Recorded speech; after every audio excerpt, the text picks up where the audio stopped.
the rundown before. Don't worry. Say you didn't come on. And okay, you didn't come on. Try and speak in English as much as you can, right, Mr. And make it catchy.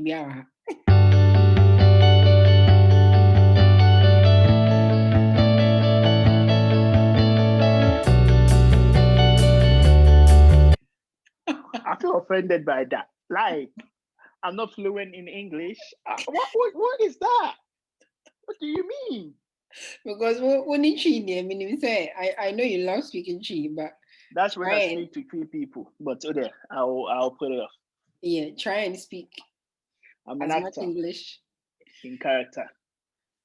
Okay, all right, let's go. Come on, let's do it as you can, so that everyone watching us can understand us. Yeah. Sure. Okay, so today we're carrying on with our African series on my channel, and my brother Hayford is my brother. My brother Hayford is on here to represent Ghana. I don't really know anyone else to choose to represent Ghana amongst my friends aside from Hayford, because when I think of Ghana, when I think of patriotism, when it comes to Ghana, you Kwame Nkrumah. If you remove Kwame Nkrumah from the patriotism of Ghana, Hayford is next. I couldn't think of anyone else. Oh my to call on my brother Hayford for him to come for us to have this conversation about Ghana. So, Hayford, welcome to my channel. Thank you. Thanks for having me. You're so privileged to be part of this African series. So definitely. I hope you know that. I consider myself privileged to be here too. And we thank God for today. And we're just going to start this conversation. Just kind of like tell us a bit about Ghana to start off with. Where in Ghana you're from? Were you born in Ghana? Where did you live in Ghana before you came to the UK? Yeah, just give us some rundown about Ghana. Okay. So, hi everyone. Like Anabel said, my name is Hayford Akowa. I was born in Ghana, born in Kumasi. I live in Kumasi, Kwadaso Estate. Kumerica.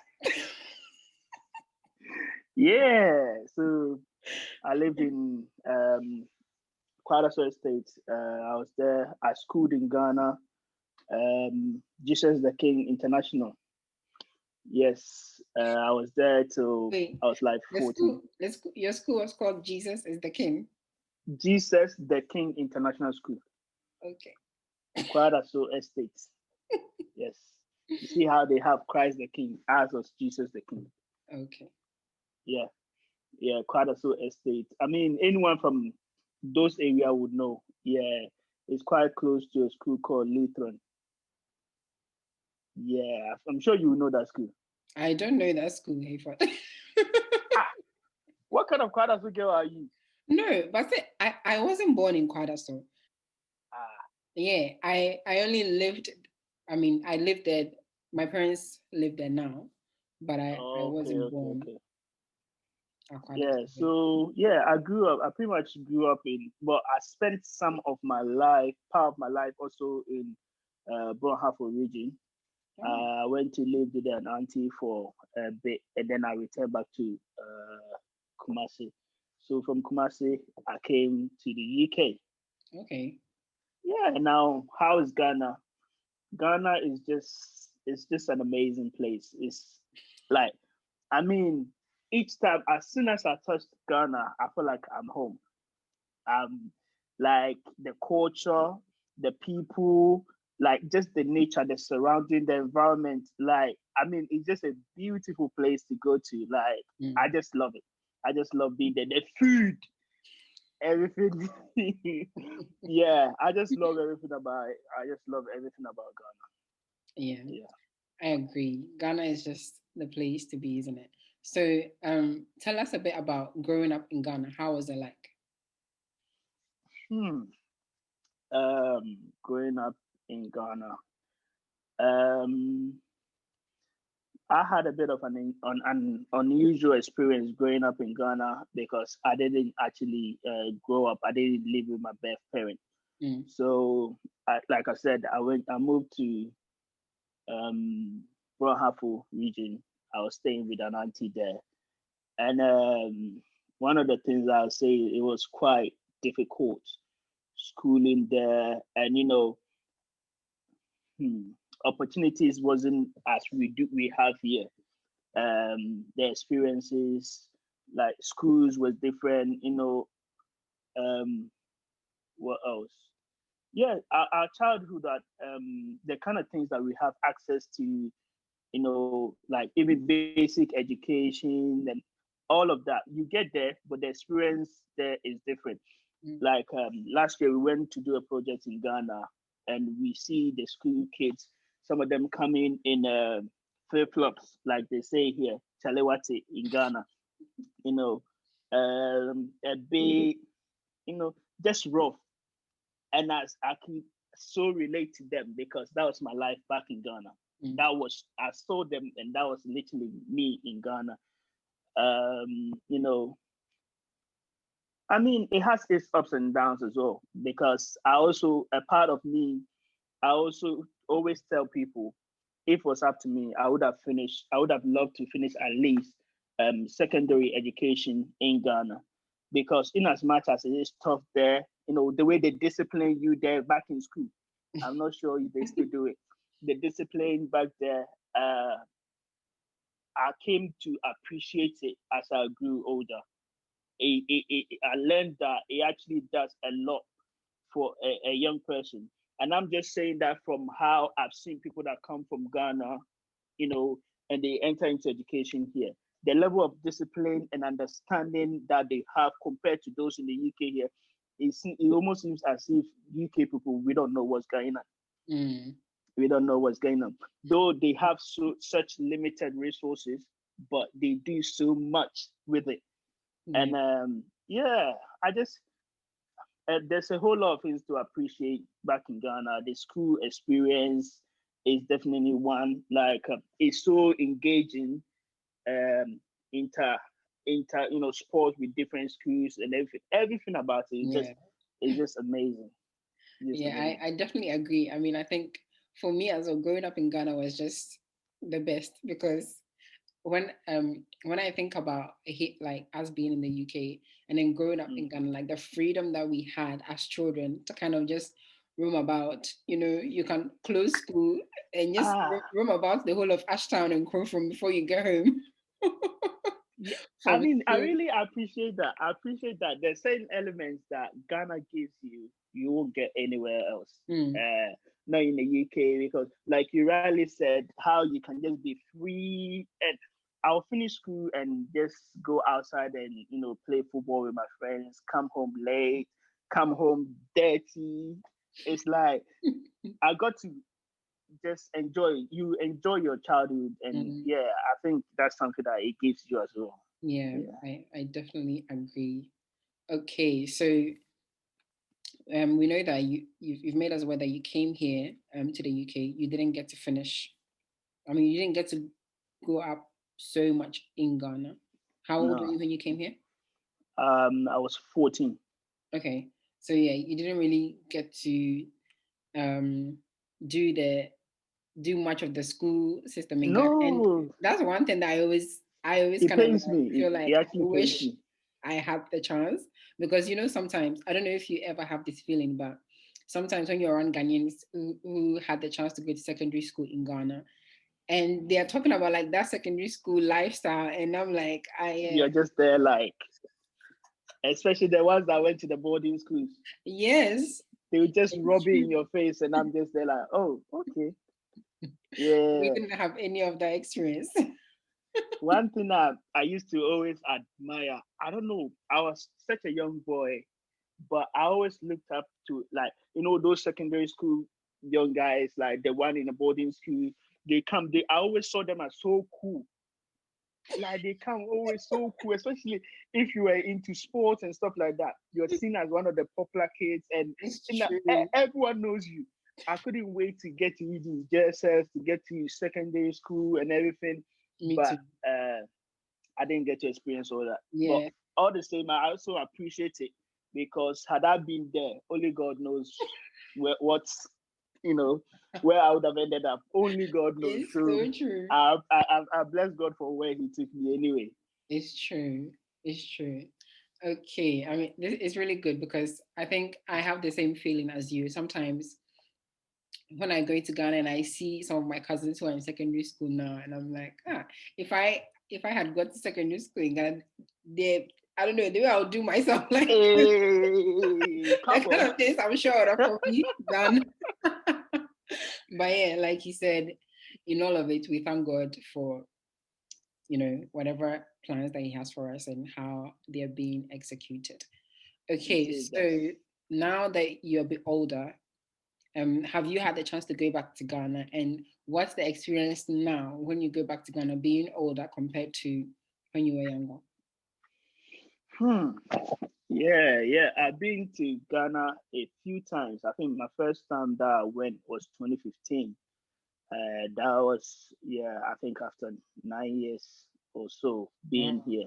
Mm. Yeah, and when I got it, I loved it, but at the same time, it was like, okay, I didn't get to experience the whole thing because I went with my parents, and you know, when you go, I was still quite a bit young then, so when we go, they want to take you to greet every auntie in every corner, and all of that.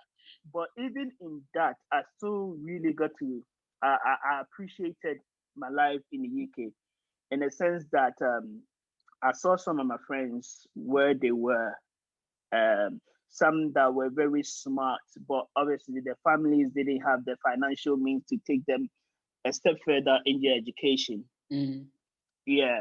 And I was seeing, I mean, like I said earlier, I was once part of them, and now it's like I'm looking at them from a different glass, different lenses. So, though I enjoyed, absolutely enjoyed the experience, and then yeah, everything else that was there, the culture, like I said, it felt like being back home. But Yeah. I was also inclined to do something back home to help the others. You know, people that are currently in the situation that I was in back then. I see as there's so much that we the diaspora people in here, the things that we can do to help back home, because it's like someone gave me a hand and now I'm here benefiting from it. And I just couldn't help that. There are things that before I would easily do back in Ghana, but since I've been in the UK, I can't do them. For instance, the kind of toilet that I will use, WCs and things like that. You go to Ghana, you can't use them anymore. Mm. But they're saying things that don't change. When I go to Ghana, I still go to the chop bars. That one, you cannot take away from me. That It's one, true. I'll go to the chop bar and turn my head and eat my food and And everything. turn my head and eat. Oh yes.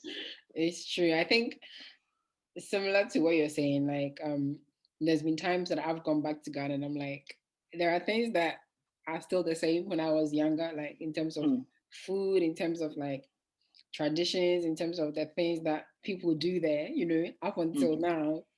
Like you go to Ghana, well, Kumasi anyway, you go and you mm, still, there are certain things that I used to see when I was younger and you still see mm. them now. And it just, I don't know whether that's a good thing or a bad thing, but it just shows how maybe authentic the people are. I don't know. Mm. That I'll tell you another thing that has changed as well. When I was in Ghana, I remember my grandma, because I lived with my grandma at some point back in Kumasi as well. oh, I live My with my grandma, grandma as well. yeah. So yeah, I remember on Sundays after church, my grandma and I would eat fufu. You know how they pound the fufu in Ghana. And then my grandma kept telling me, keep eating. You the way you love eating fufu. When you go to UK, there's no pounded fufu anymore. You're going to eat all this flour thing that they mix Mm. up. But since I've been in the UK, when I go to Ghana, I can't eat pounded fufu anymore. Oh, okay. I don't know what it is. Mm. I actually don't know. But when I see them do it, I don't crave it anymore. Mm. I'm actually the other way around. Sorry, I'm actually not a huge fufu fan anyway, but when I go to Ghana, I don't mind eating the pounded one. My mom didn't do the fufu flour anyway, so I would just eat whatever they make, which is the pounded one. So I don't know. I don't know. see, I don't know. I'll definitely have to try because I don't know. I have to see. It's like, again, it comes with their life experience. It's not even life experience. Now it's like I can't see past someone's armpits just going into my fufu. But back then I didn't care. Of course you didn't care. That was all you had.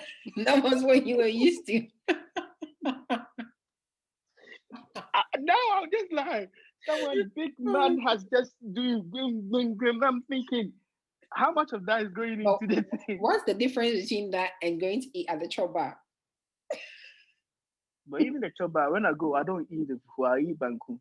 Oh, okay. Yeah, banku, okro, and mutu or things like that. That's a banku ni kaya man say banku. Ngenye ni pa ba ko neka. That's true.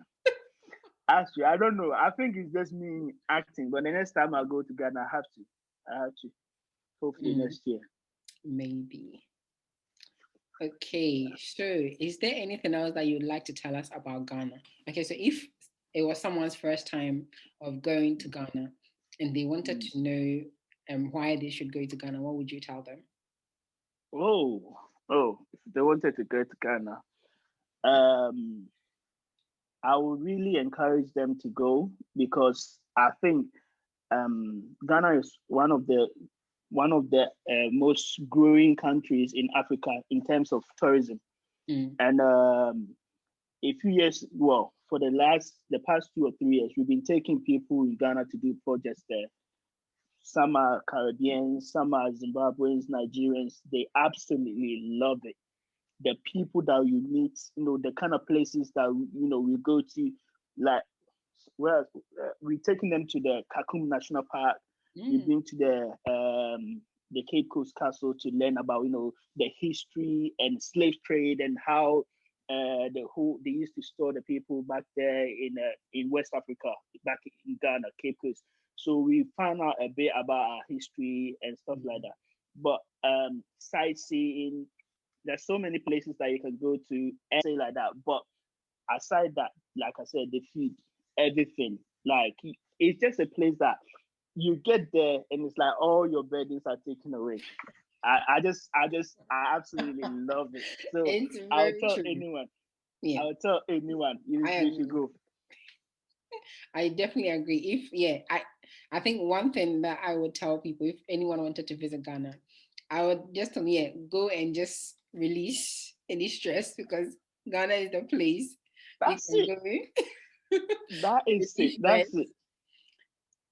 Don't worry about it. Just go and relax if you have money. Because I think one thing about Ghana as well that people are just getting on with their lives. People are up, going, getting on with it. And even though it's quite fast paced, there's this kind of carefree and relaxed atmosphere in Ghana that when you go, you're just like, yeah. That's the vibe that you get. I don't know if that's because we don't live there now. So when we go, we have that feeling. But then most of the time when I'm in Ghana, I will hear most of my cousins or not even just them, like people saying things like Maswai and things like that, kind of like to insinuate that. I don't know how to translate that. I mean, I get where you're coming from, but it's like, you see, like you rightly said, when we're growing up, I guess every child don't have to care about providing for themselves, but there's a certain level of freedom that you get there. It's not that you don't get here.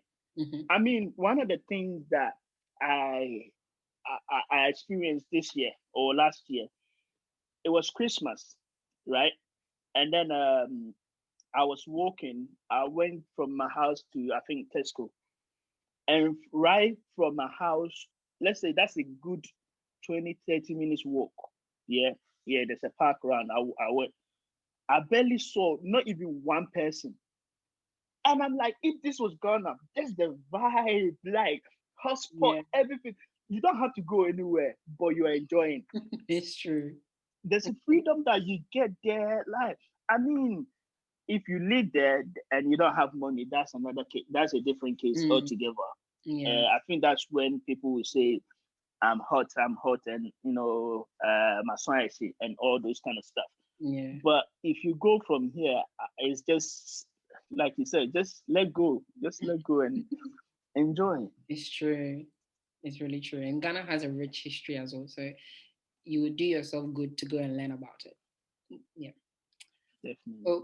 Okay. So before we get into our quiz, my brother Hayford is the CEO and founder of Kente House. And I love Kente House and the whole brand. And I want him to kind of like explain and talk to us about a bit about what Kente House is and what Kente is, first of all, and kind of just explain to us a bit the link between you, Kente House, and Ghana, and yeah, all the good stuff. Yeah. Okay. So Kente is like a traditional cloth that is worn in Ghana. It's a sort of fabric that is hand woven in Ghana, and it's associated with riches, it's wealth. Like there are different colors that are used, different color, exactly, something like this. Yes, something like this. Different colors that you merge them together. Just bringing harmony together, and that's the traditional things that our kings. I think it originated from the kings that used to wear it, and so it's associated with royalty, wealth, royalty, riches, and yeah. So that's the colors that people usually use it for weddings, all sort of events. But Kente House is just a company that is seeking to build this harmony, just making things accessible, not just West African culture. We are priding ourselves in making these sort of things accessible to people in the diaspora. So in Europe and even all over the world. So our aim is to bring the experience, the culture, our riches into other parts of the world, to share it with other parts of the world. I mean, you always see when people are getting married, people travel to Ghana to get their kente cloth and things like that. Kente House want to take that burden away and enable people to come here, right here in the UK, to have everything accessible to them, anything that they want. So anything, all things to do with kente and Ghana materials. We've got things coming up like T-shirts and all those kind of stuff. Like they are something like Ahiniman Papua or Chow Chow, they call it. It's all for weddings and things like that.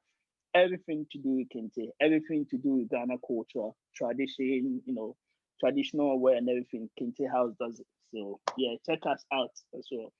Yeah. Official Kente House.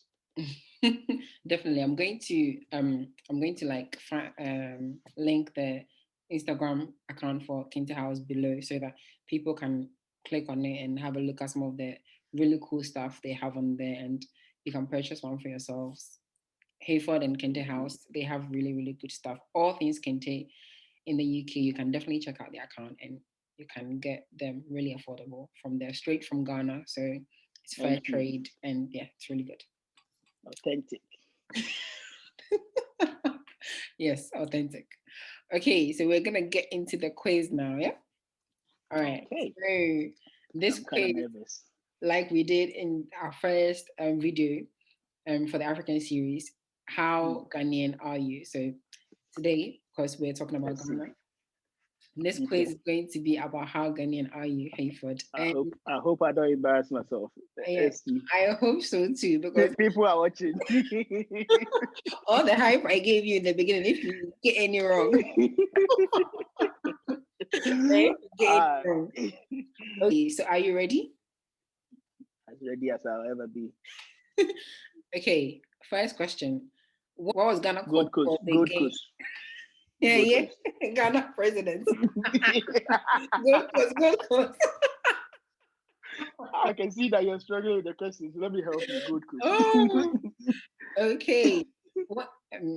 What is your favorite Ghanaian dish? Banku and okra. Yeah. Okay. Okra stew. All right. The third question. Can you say the Ghanaian alphabets? Yeah. And say them. All of it. Yeah. So recite all of it. Yeah. This is going to be embarrassing. Listen, there are people in Ghana who cannot do this. In fact, I'll happily ask Nanado to do this. My sister who will best me rough. Okay. A, B, D, E, F, G, H. Yes. H. O, P, S, T, R, W, Y. Wrong. You missed out two alphabets. Oh. Sorry. So it's A, B, D, E, F, G, H, I, K, L, N, O, P, R, S, T, U, W, Y. So I missed two. Okay. But you know what? In my defense, I think I've done better than I thought. Please. I've done better than I thought. In my head, I thought like I'm not flag bearer like you. John. I thought this was going to be, but I think I did all right. Okay. This is just two then. All right. Say 3 Ghanaian proverbs and tell us what they mean in English. So say it in Chi and then tell us what they mean in English. Okay.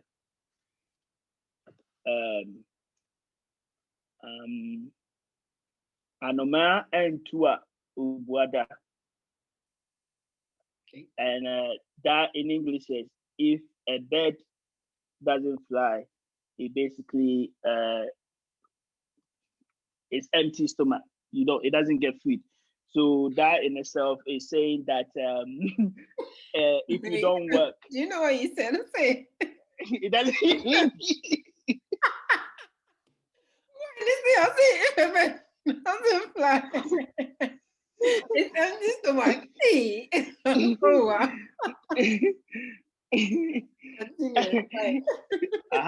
Trust me. Better go for too much. Trust me. Yeah, so essentially, what it's saying is that if you don't work hard, you won't be able to fend for yourself. Okay. And what else?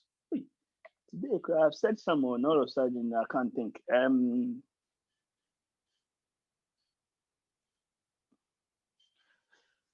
Kwasia dia, yentia sumpreno. Kwasia dia, yentia sumpreno. And what that is essentially saying is that you don't step on a fool's toes twice. Like if you do something to me, fool me once, shame on you. Fool me twice, shame on me. So if you did something to me once, then you got away with it. Fair enough. The second time, you will not get away with it. Okay. Yeah. Third one. Hey. Obetumi de aboa. Yeah. Obetumi de aboa na konsuo ho. But untimi force no so on. And what that means is that you can lead the horse to the stream, but you can't force it to drink it. Okay. Well done. Okay, so which city in Ghana is called the Garden City? I think that's the Garden City. Isn't that Cape Coast? You must think. Hey, what's up for you? How is Matilda? Kumasi. Well, Cape Coast is called the Garden City. No, I thought it was Kumasi, but listen, it's Kumasi. Hey, it's Kumasi. But you're not a real Kumerican. Oh, it's Kumasi. I was going to say, but then because I don't know what is it about Cape Coast that made me say it. I think, yeah, it's Kumasi. Yate. All right. Who said that, pa? Who said that? I'd still get my points for that, right? You corrected yourself, so it's fine. Okay. So the next question says, please sing or say the first 5 lines of the national anthem.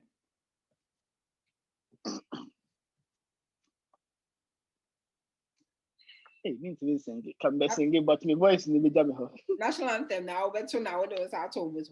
Ah, yeah, me this something so. Okay. God bless our homeland, Ghana, and make our nation. In fact, and make our nation great and strong, bold to defend forever the cause of freedom and of right. Fill our hearts with truth, humility, make us cherish, fearless, honesty, and help us to resist our oppressors' rule with all our will and might forevermore. Your dad knows. You know,